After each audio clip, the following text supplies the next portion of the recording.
Sean todos bienvenidos a una nueva entrega de Vida de Noticias. Estamos muy contentos de poder llegar a sus dispositivos, a sus hogares a través de internet.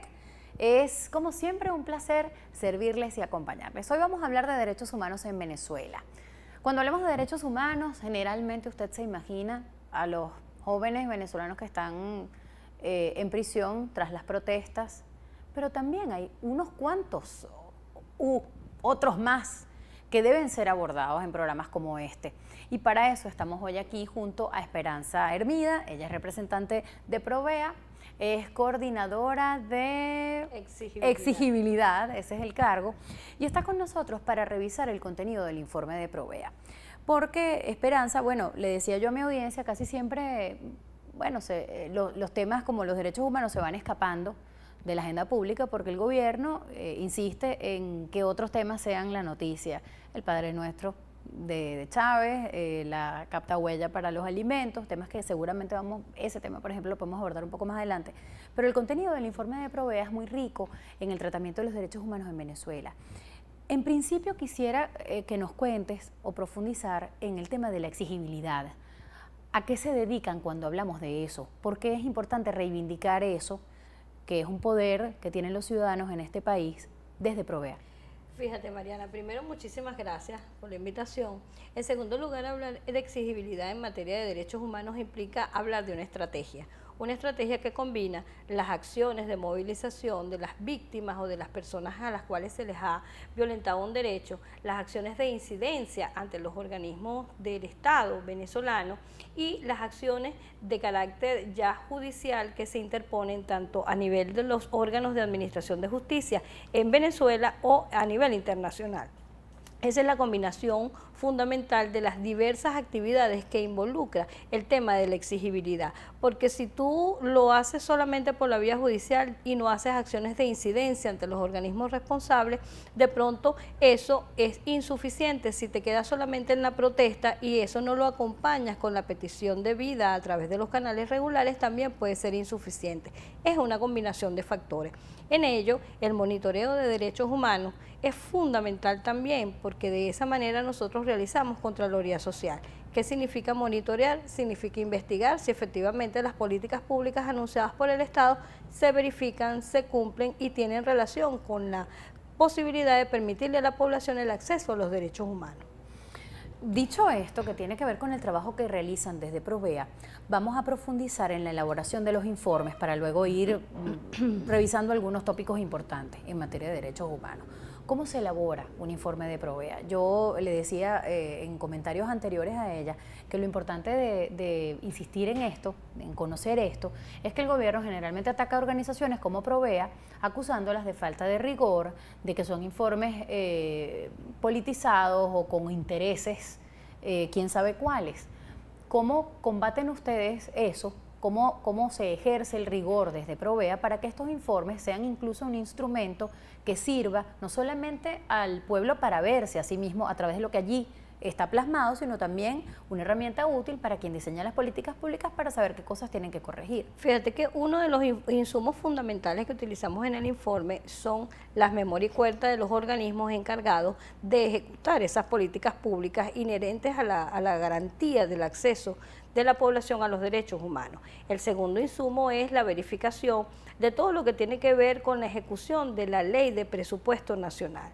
Otro insumo que también valoramos muchísimo es el monitoreo de los medios de comunicación, en donde efectivamente día tras día aparecen publicadas noticias de manifestaciones, de tomas, de acciones de incidencia de la población, y otro elemento fundamental que consideramos es el tema de las denuncias de las víctimas, tanto quienes vienen a Provea como quienes acuden también a organizaciones que monitorean todos estos derechos a nivel nacional. Indiscutiblemente que las cifras oficiales dicen una realidad o hablan de una versión del tema. El tema del presupuesto nos da información sobre otro aspecto de la situación y al contrastarlo con la realidad de las personas que en un momento determinado, bien sea que denuncian o bien sea que reclaman, da una valoración porque al fin y al cabo el informe es una expresión de una acción de Contraloría, de una acción de Contraloría Social que nosotros en materia de derechos humanos adelantamos, como se hace a nivel mundial, y verificamos efectivamente si se cumple o no con los estándares internacionales en materia de acceso a los derechos humanos, porque el monitoreo te permite medir cuánta población efectivamente protesta, cuánta población se siente satisfecha. Son como mecanismos para valorar el acceso que tiene la gente a los derechos humanos. Vamos a comenzar a abordar el contenido del informe, eso sí, pues quizás brevemente para poder rendir el tiempo al máximo. El derecho a la salud, siento, es uno de los derechos que la gente percibe, incluso en las encuestas recientemente publicadas, como uno de los derechos más vulnerables en este momento y más vulnerados en nuestro país, desde el punto de vista del Estado, de la red de atención hospitalaria, de los médicos venezolanos y su viacrucis desde el punto de vista laboral, y además ahora el tema más reciente, el tema de los medicamentos.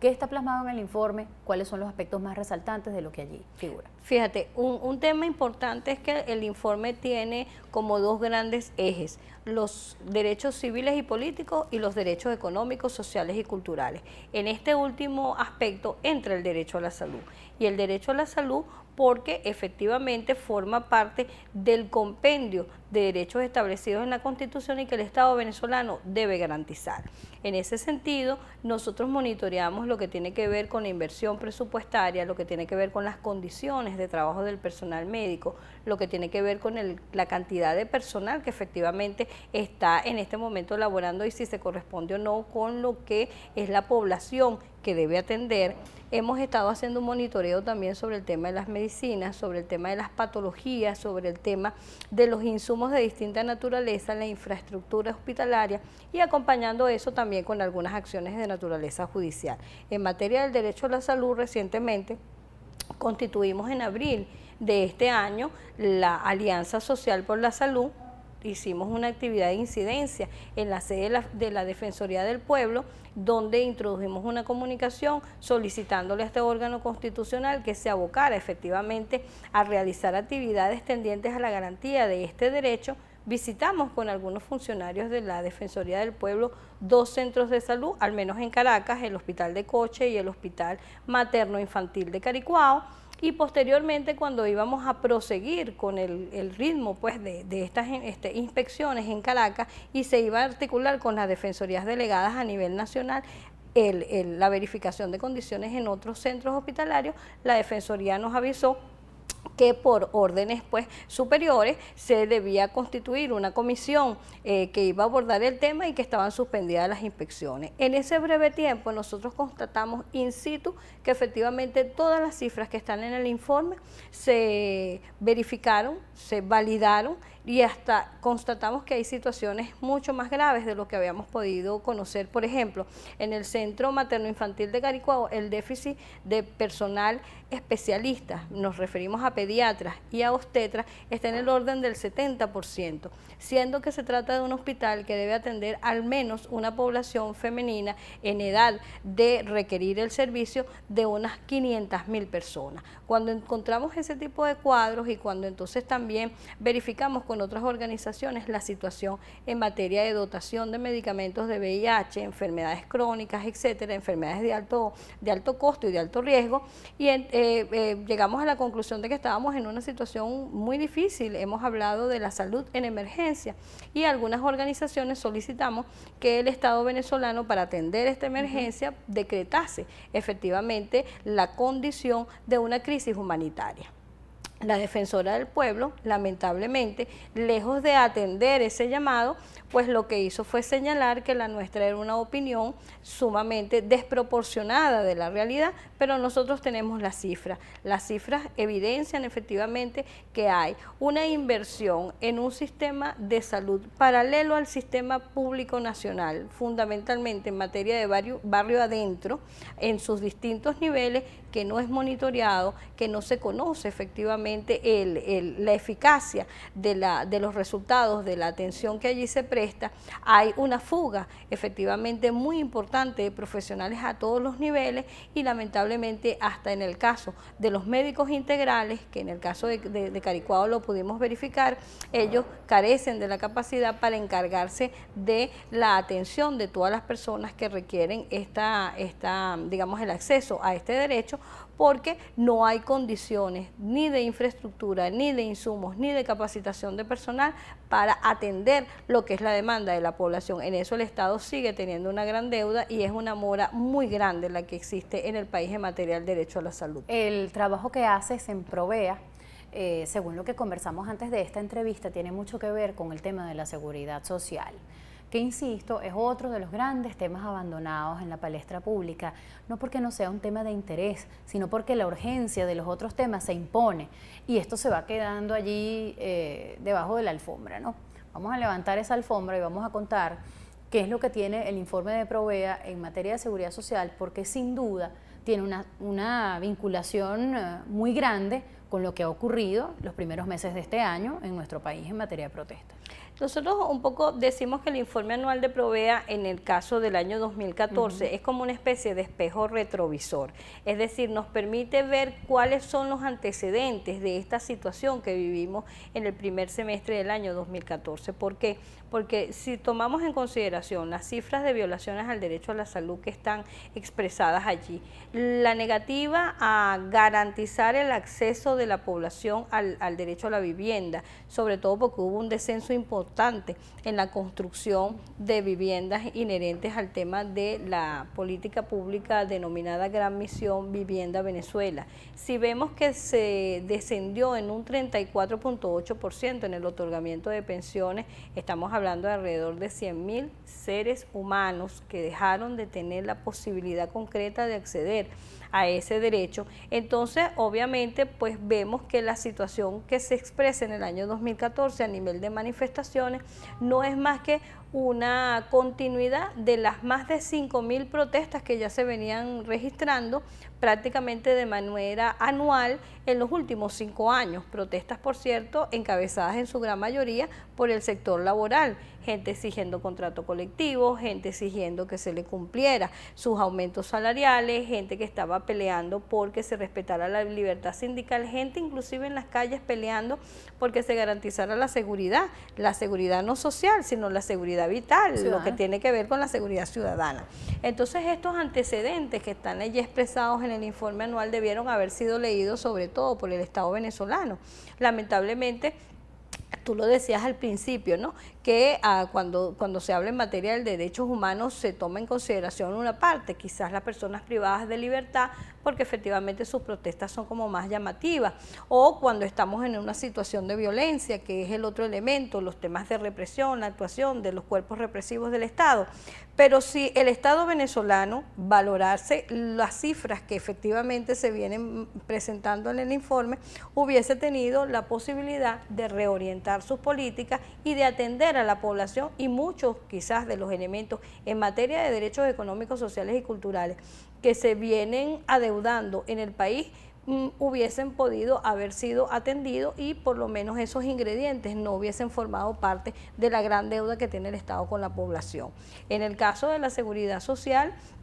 repito, es dramático lo que dice el informe, pero es más dramática la realidad, porque ahí tenemos desde hace un mes y medio aproximadamente, las personas quejándose porque no han salido más los listados de pensionados en el Seguro Social. El mismo presidente Nicolás Maduro recientemente, hace una semana y media aproximadamente, señaló que iba a aprobar un crédito adicional para otorgar pensiones y esto contrasta mucho con las políticas que el mismo informe evidencia del año 2012, que fue un año de naturaleza muy particular porque fue un año donde se dio una campaña electoral. Entonces los derechos humanos no pueden seguir siendo tratados por el Estado como una bandera electoral Entonces tú ves el informe anual del año 2012 y es muy bueno el desarrollo que tiene la Gran Misión Vivienda Venezuela, y es muy buena la Gran Misión en Amor Mayor Venezuela, pero vas al año 2013 que ya no hay elecciones, entonces hay un descenso. Eso no puede ser, porque indiscutiblemente es una manera muy discrecional,